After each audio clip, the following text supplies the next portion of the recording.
Okay. Welcome, everybody. Thank you so much for coming to the Cheatham County Community Enhancement Coalition meeting. My name is Larry Robertson, treasurer of the board. So we'll start. For those that are on the board, we have a couple of housekeeping things to do. So we need to approve the minutes. They are in our packet. Can I get a motion to approve the minutes? Motion. Okay, second. Second. Okay, any discussion about the minutes? All those in favor say aye. Aye. Opposed? None. So we'll just go around the room, introduce ourselves, and then I'll go over the financials, and then we will get our speaker. So where do you want to start? Start there? Julie Simpson, Assistant Director of Cheatham County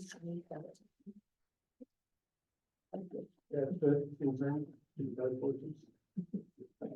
Darren Andrus with Tennessee Baptist Children's Homes. I'm Laura Durham. I'm the executive director of the coalition. I'm Brittany Meadows and I'm an intern at the coalition. So I'm Melissa McGirt. I'm the program manager with the coalition. I'm Kennedy Day. I am the Drug Endangered Children Program Coordinator with the coalition. Amber Jones, regional overdose prevention specialist. And on. I said we have a couple people Yeah. on. You can just unmute, and introduce yourself.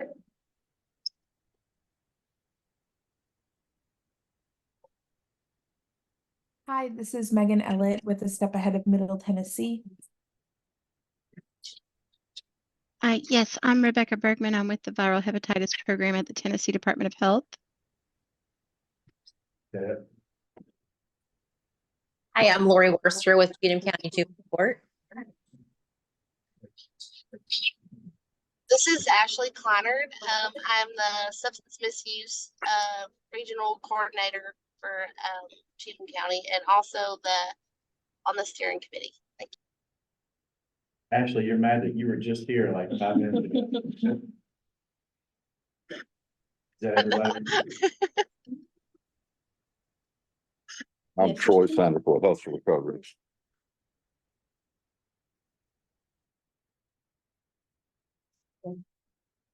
And then we also have Keisha. She's on this one. Okay, right. So now we'll go over the financials. So the way that the coalition works is we have different grants. I'm not gonna go through each grant, but what happens is we spend money throughout the month and then we get reimbursed for that money. So I'll just tell you for the most recent financials that we have is through December 31st. And so as of December 31st for that month, the coalition spent $64,466.12. That money will come back to the coalition through the different various grants. There's 3, 4, 5, 6, 7, 8. There's 9 grants currently. So a lot of hard work goes into all the numbers.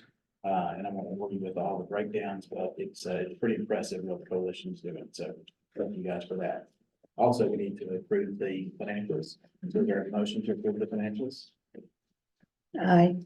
Okay, is there a second?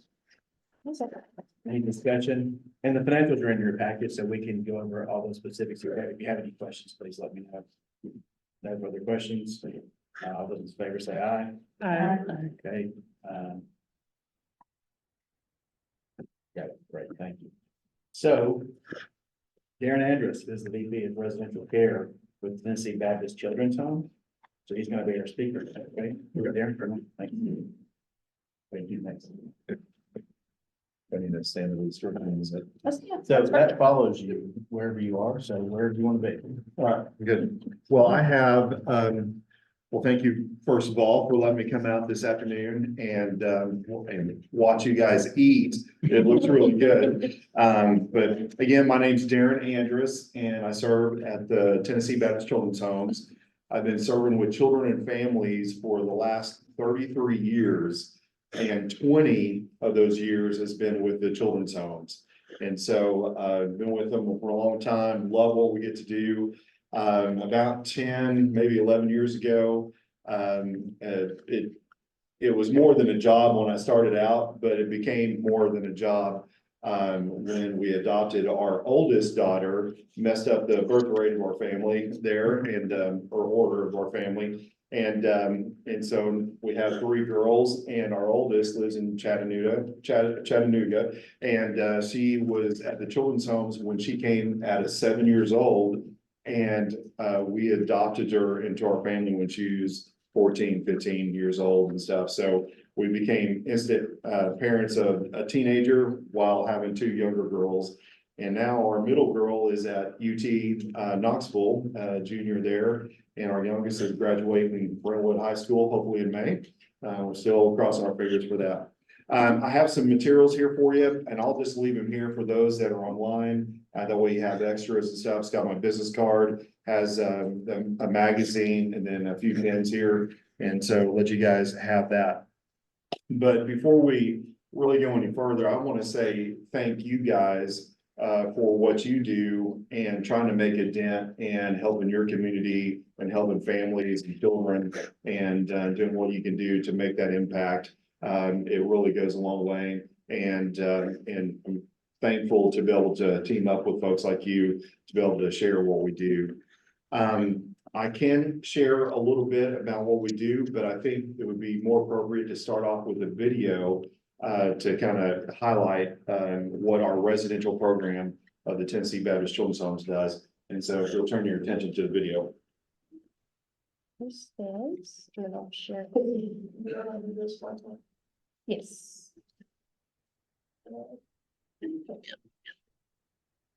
Hey, my name is Greg McCoy, and I'm the president of the Tennessee Baptist Children's Homes. I often get the question, what do you guys do at TBCH? Well, here's what we do. We welcome children in hard places with the love of Christ.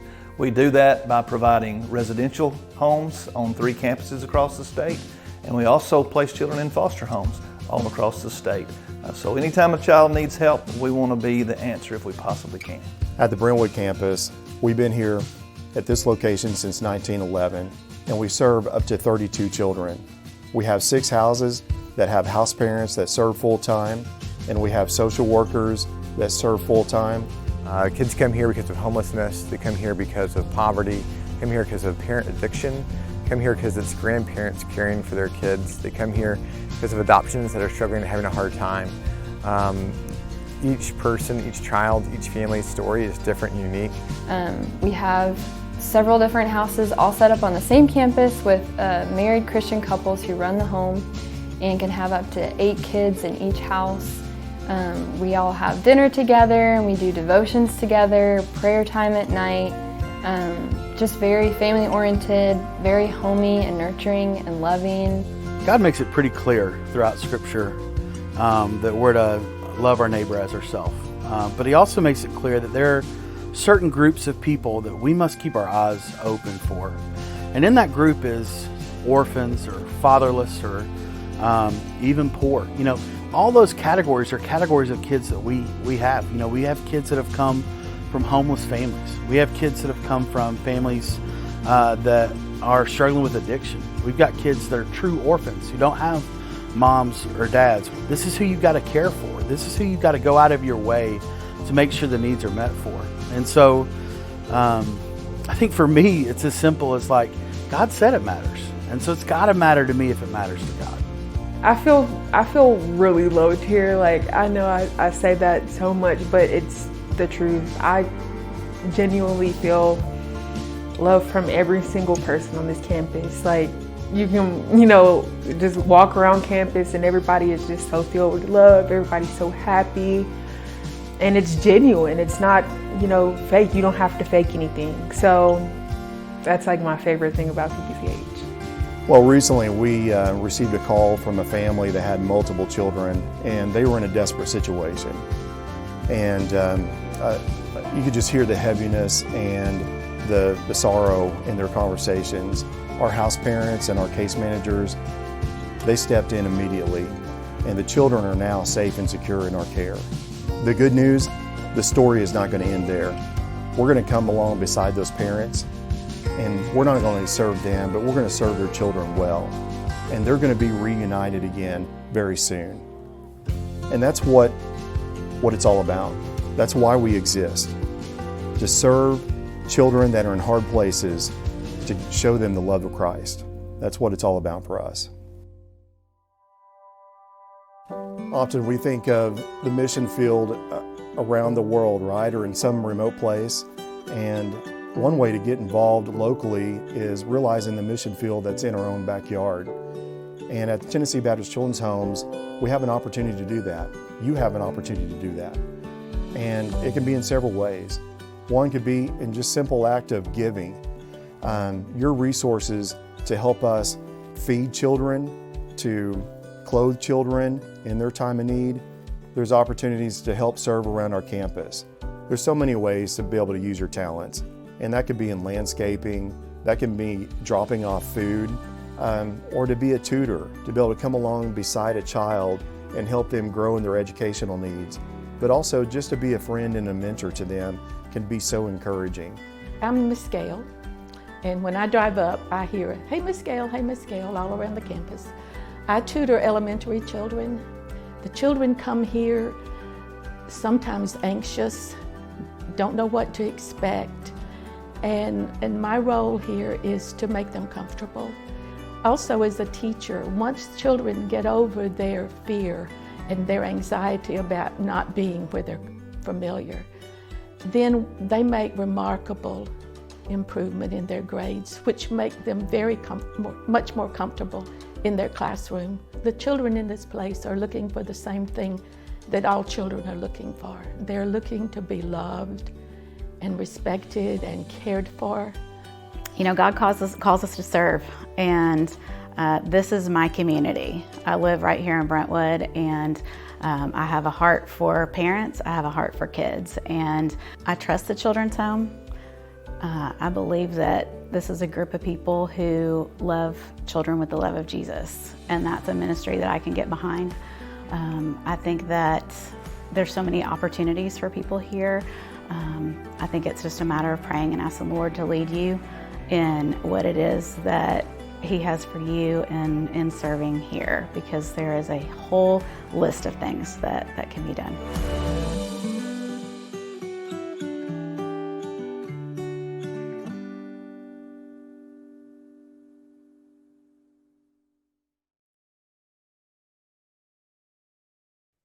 Well, that's kind of a visual of our residential program for 130 years. You're probably thinking, you know, Brentwood, Tennessee, what's a children's home doing down there? Well, we were there over 100 years ago, before Brentwood was Brentwood. And so we have a lot of good relationships there and been there for so long and connected in the community. So it's a great opportunity there. But for 130 years, we've been serving children and families. And part of that has been through orphan type of care in those beginning years. But after that, it's more not just orphans, but more serving that child while they can't be with their family. And the goal is to get them back with a family member, whether that's their parent or grandparent, aunt and uncle. Maybe it's an older brother or sister. But we want them to not have to grow up in residential care if they don't have to. So we serve in our residential programs from Millington, Tennessee, our ranch there, and also our campus in Brentwood. And then we have a campus in Chattanooga. And that age population is from 5 to 17. And then we also have foster care that is from Memphis to Bristol. We have foster homes all over the state. And so we serve children 0 to 17 there. And we serve a few hundred kids a year through our foster care programs. And so just got a lot going on. And even though we've been around for a long period of time, there's still a lot of folks that don't know much about us because we, don't put a lot of money into advertising because it's expensive and all that.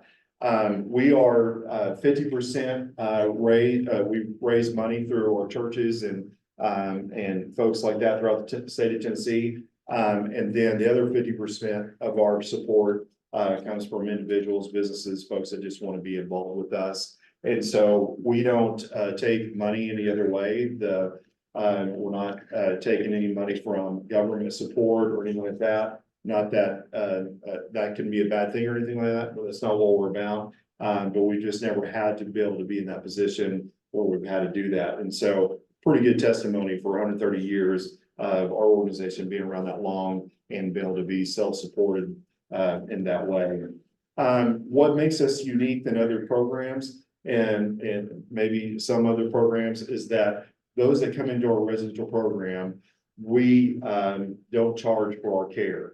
And so there's not a cost amount and there's not a time frame that they are held by, that they have to have their children with us. What we do is we work on goals and we work with that family, and the goal is to get them back with that family. Now, if a child and a family member, if that's not possible and there's no other family members to be able to make that happen, then we look to our foster homes and to some other areas there to find families that can connect with that child, build a relationship with that child, and then hopefully have a relationship enough where they can foster to adopt. In fact, we had 5 children this past year, and just in our campus alone, was able to do that. They were with us for about 5 to 6 years in our residential program. And we've been, just looking for a family, and it wasn't possible to go back home. And so we were able to work through the termination of parental rights, and the children trusted us through that process. And it just wasn't possible for them to go back to any family members. And now they're doing incredibly well with the new families that they're involved with, and forever families. So it's just a great thing to be able to see that and experience that transition and stuff. But for the majority of children that come to us, the goal is working their way back to being with their family members and stuff. And we do a pretty good job of that. And so over the course of the year, we not only work with that child or children that are in our care, but we'll work with that parent or guardian. A lot of times it's a grandparent that has stepped in, helped out in a very difficult situation, and they're playing a role that they shouldn't have to play, or an aunt and uncle. And so we not only equip that child while they're in our care, while they need a safe place to be away from one another for a little bit and kind of have a breather, but we also work with that family member and try to build into them that role and help resource them the best way we can to be able to get them back together. And so a typical life of a child that comes into our care, and because of a family situation or a homeless situation, they may stay with us through a school year. And a lot of times they come in behind. And so we have, like Miss Gail that you saw there, we have volunteers that come in and help work with the children to be able to help them catch up with their school grade and get connected there. If a child does have to stay with us through graduation, it's not the end of the world for us or that child. What we do is we have independent living services. And so if they graduate with us and they want to stay connected with us and continue to have our support, but also have a little bit of freedom, we have an independent living program that we operate that out of our Chattanooga campus. And so what we do is we treat that like going to college, like our child is going to college. So we've had several graduate over the past few years. And so when we know that they're a year or two out, we begin taking them on trips to Chattanooga, to our campus there. We have somebody that oversees our independent living services there and get them connected there.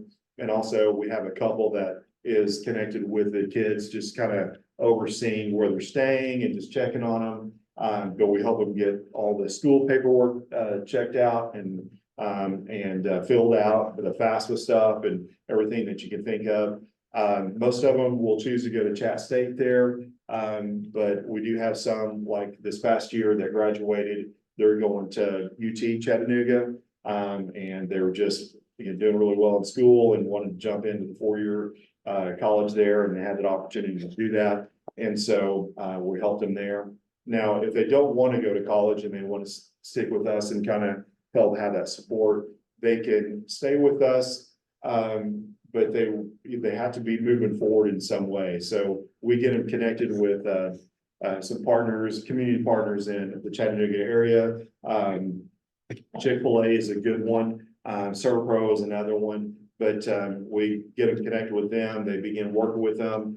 Servpro will kind of do an internship type of deal and really build them up. And then they can stay with the company if they want to.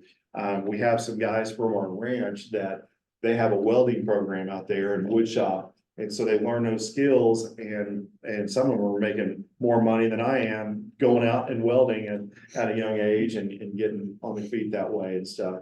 And so then it progresses over the years to kind of, or designed to be able to help them get out on their own. And so that's our independent living services. So we don't just drop kids off at 18. Now, we do have a few every once in a while that turn 18 and, as you know, think they're an adult and they already know everything, and they choose to go on their own way. And then usually what happens is a couple of years later, they'll come back and say, you know what, I should have stayed with you guys and took up that opportunity and stuff. And so, but we get them connected with folks in the community if they need a vehicle or things like that, and try to help resource them to get to the things they need so they can be set up for success in that independent living area and stuff. But even before they graduate with us, we try to get them jobs off campus. Chick-fil-A is one that we get connected with there in Brentwood. And it's just an easy one because they do such a good job of just building those leadership skills and customer service, and still also make some money. And then kids can begin to save up money on their own too. And that's helpful. But we also teach them how to do a bank account, checking account, that save their money and you know, wash their clothes, basic chores. We help them try to get a driver's license if they don't have one already, and learn to drive and kind of get those skills. That way they're not learning that at 20 or 23 and beyond and stuff, and they're getting some of those skills ahead of time and stuff. So anyway, we're very proud of what we do. We are a faith-based organization, but that doesn't mean we cram our beliefs down, you know, children's throats and stuff. But we are unashamedly faith-based and believe that a life and a relationship with Christ is important and vital, also to our healing and trauma and all that. Our campus is made up of folks that work and serve as house parents. And so we did have 6 houses. Now we're down to 3 because we're going through, these ladies can testify, we're going through a lot of construction. We're building all new homes that will have individual bedrooms and bathrooms for all the children that we serve when they come into our care. And so we're really excited about that part. Right now, they would have a roommate when we're full. And so, and we're starting to get back to full again. So it's kind of good to see it. It's kind of a double-edged sword there. You're like, you're excited about, you know, serving a bunch of kids, but you know, that means there's kids that are away from their families and stuff. So, but mostly kids, you know, kind of come into our program and they're like, you know, not sure if I really want to be here, but they begin to settle in and they begin to build that trust with us. And they begin to see pretty quickly that we're not here to keep them away from their families. And if they have families that are able to be connected and visit, then we have visiting opportunities, whether it's on campus or off campus for like Christmas break or spring break, fall break, and those kind of breaks and stuff to be able to stay connected and go and visit and while they're getting that support with us. And so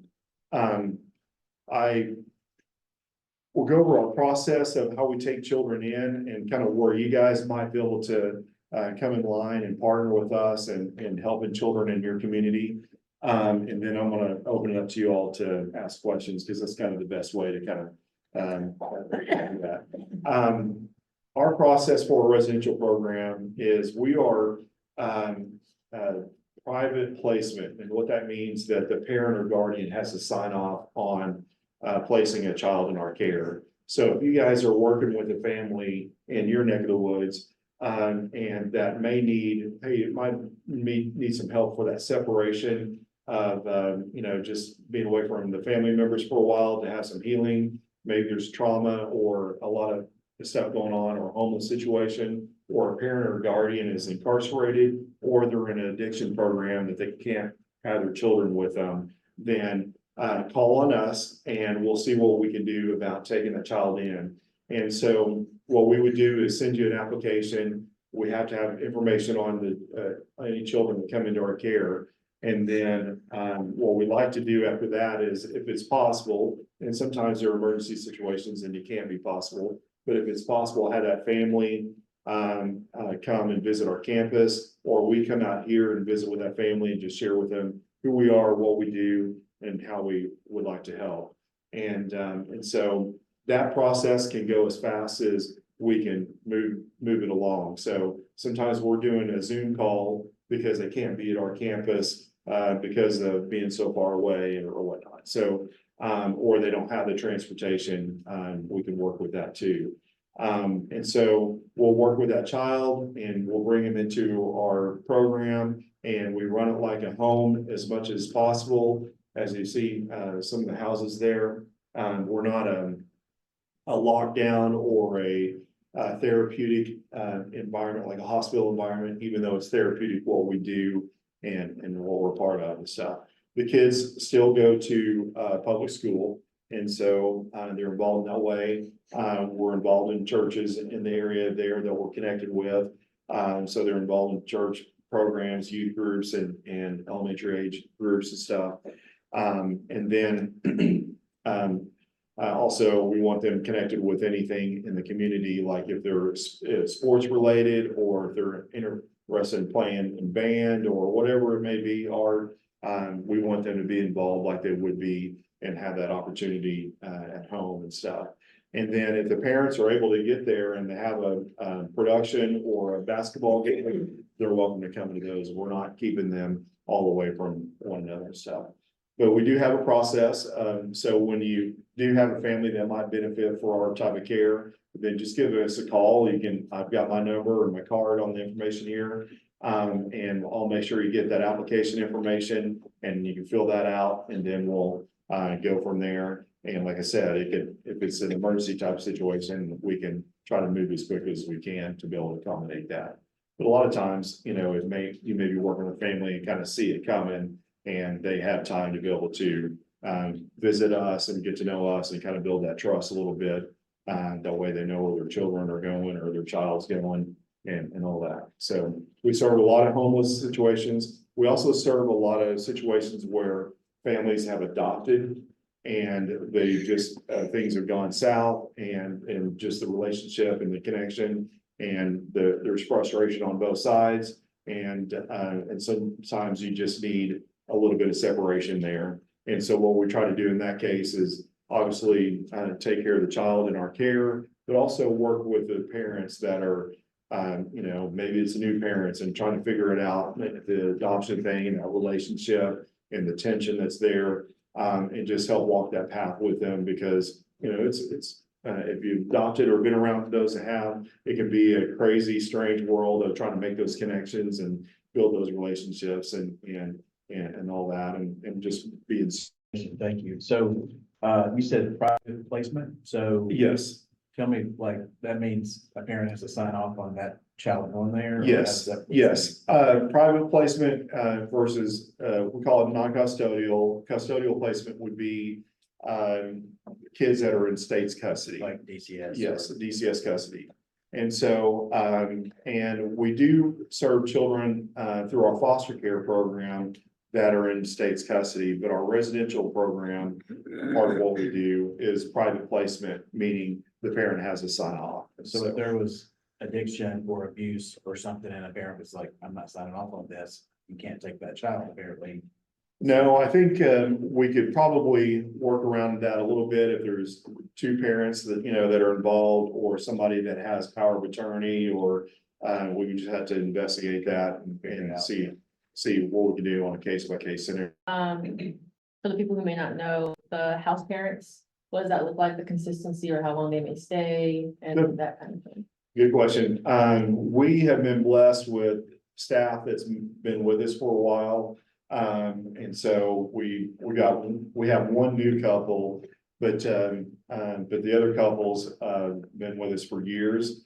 And that brings consistency with the children that we serve. So a lot of times you have kids that, they may graduate in our care and those are, more of an aunt and uncle type of role, but they're parents to the kids that stay with us that long and have that relationship. So it turns out to be a pretty special relationship.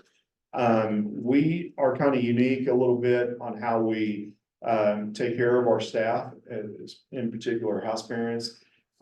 We have 3 houses. And all that, because it's a very, very hard job that they do, because they can have up to 8 children in their house, plus if they have their own children, they can have up to 2 children themselves, but the house parents we have now, their children are grown. And so they can have up to 8 children, and when you have 8 children from different backgrounds, trauma, and things that are going on, acting out, frustrations and all that, and then what we bring to it as our staff, it can be a lot going on, and so we do a good job, I believe, of giving them consistent time off. Also, we have social workers that are with each house, and we have 2 social workers that oversee the kids' care to make sure their appointments are taken care of. If it's school needs that need help with, most of the time I haven't heard of that.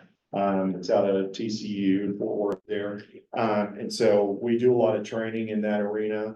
And so we feel like that's really helped us out over the years. Because I would say back in the day, even though there was still trauma, folks didn't really know about trauma too much and how to navigate that. And not only the trauma in the children's lives that they're serving, but also us as staff, we have trauma or secondary trauma that we have as we're serving in that kind of high capacity there. And so we try to do a really good job of training and building up and informing and learning a lot more about how we can not only better serve children, but also serve one another as our staff that way we can have that longevity and all that. So, but we have folks that really do. Children, do you offer those resources for the families too? We do offer them. What is challenging sometimes is because our campus kind of encompasses all 42, whatever the number of counties that are in Middle Tennessee here. And so it's not always feasible for them to get to us, be able to come to us and have that training and stuff. And so what we try to do is when they come to take their child for that weekend visit, or if they're already going to be our way, then we try to set up those times for them to be able to meet with us and to be able to go over anything that that we can go over with them to help build into them. Another thing that we try to do, especially if they're an hour or 2 away, and it's just hard to get there other than visits, is try to, and I'm saying that tongue in cheek, because the easy part is working with kids and seeing them make changes and positive lasting changes as they stay with us. It doesn't take very long when a young child comes into our care to make some positive changes. But the hard part is working with a parent and guardian.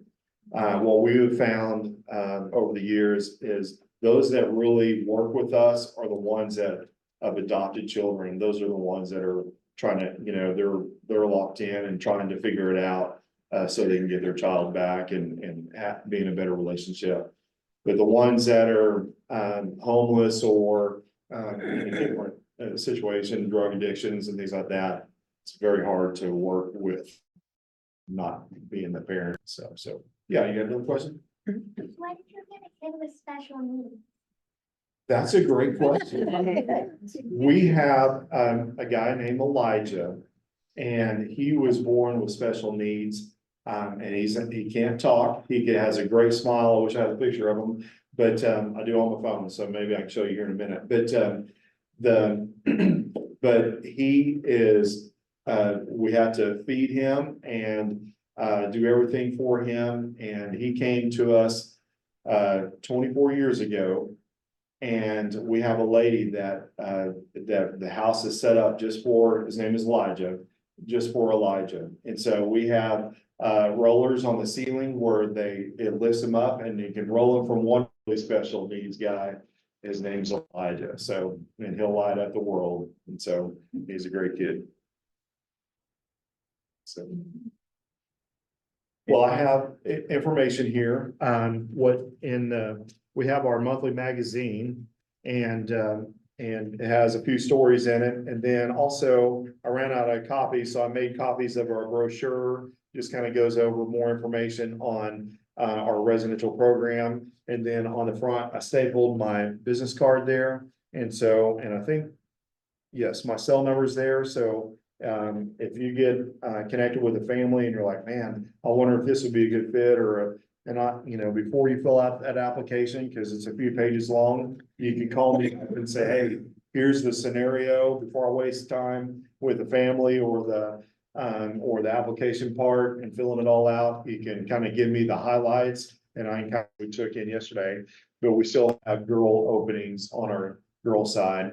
But we have a ranch in Millington. We also have the Chattanooga campus. And if they're willing to go that far out, then I can holler at them and send them an application, and they'll work with that family of trying to get them a place if they're needing a place before we can have an opening at our campus and stuff. So I know ideally you want it as close as possible, but it could be a situation where you need a place faster than what we would have an opening for. But anyway, so there's our information and a few pins, and you can keep the rest there in case you have folks online want that information as well. So, hey, thank you for your time. I know it's a lot of information, but I do really want to partner with you guys. If you run into a family that could use our help, we really want to be there and to support that family. Thank you. Thank you. Is there anybody online that had questions? I know Troy was on there. Yeah, we've had some issues with Zoom cutting out. So I don't know if anybody. That was great information. Thank you. Yes. Appreciate you being. The information, for the Tennessee Baptist Children's Homes in there. And then, of course, our survey. So you have a physical copy in front of you. There's also a QR code. There's also one by the door. And then in that recap email, there's also a survey there. And it's just asking for feedback about the meeting. And then, of course, what you want next month or in the upcoming months, resources that you're looking for. So it really helps us. So typical announcements, we probably have some drug boxes. What are they called? Lock boxes. Lock boxes. So if you or anyone that you know needs one of those, please get with our folks here and we'll get those for you. Amber. I will be providing an naloxone training on February 24th at Faith Community Church, that is located off at Harris Road. Okay, that's. Little basket in your business. And then we have our rescheduled, Charlotte Road Baptist Church human trafficking event, February 21st. It's in the Bellevue area, but we're partnering with Harvick Middle School Principal Audra Fowler and SRO Todd Bell, and we're going to be doing an awareness night. We're going to be having behind closed doors, which was previously hidden in plain sight, food, a lot of some goodie bags, and some great information that SRO Bell is going to be sharing with us that evening. If you have any questions, we should have our social media posts online, but you can reach out to us. And then the last announcement, just a reminder, our coalition meeting meets the second Tuesday of every month. So our next one is March 13th. Where? And we will be meeting at a new location. We will be meeting. Socials, the Sycamore High School SAG Club made a PSA that I saw on our socials, and we're gonna be sharing that out and submitting it everywhere, and it's on traffic safety. Yes, so they actually did it for a campaign called Be in the Zone, talking about traffic safety, driving safely. And so we're really looking forward to it. We're very proud of them. So at least we'll be a company. Yes, I will be there. Any other announcements in the room? Any online? Yeah. Produce this. Okay, produce the rest. Oh, yeah, that's April, but yeah. I thought about it. Yeah, I can. March 2nd, 10 a.m. to 2 p.m. will be Camp Thrive Family Engagement Session. So we're doing a Chopped. Will be Camp Thrive Edition Chopped. So we're having families compete, show off their cooking skills. We're gonna go over parent resources for how to have meaningful meals and what kind of benefits that come with that for children and parents. And it'll be a good time. So we have that posted on our Facebook. If you're interested in Camp Thrive, sign up for my email list and you'll get all the camps in the future. And if you know of any families that would enjoy that, refer them my way. We'd be happy to have them. Great. Thank you. Let me be bent over and eat my potato in front of them people. Where's the camera at on this?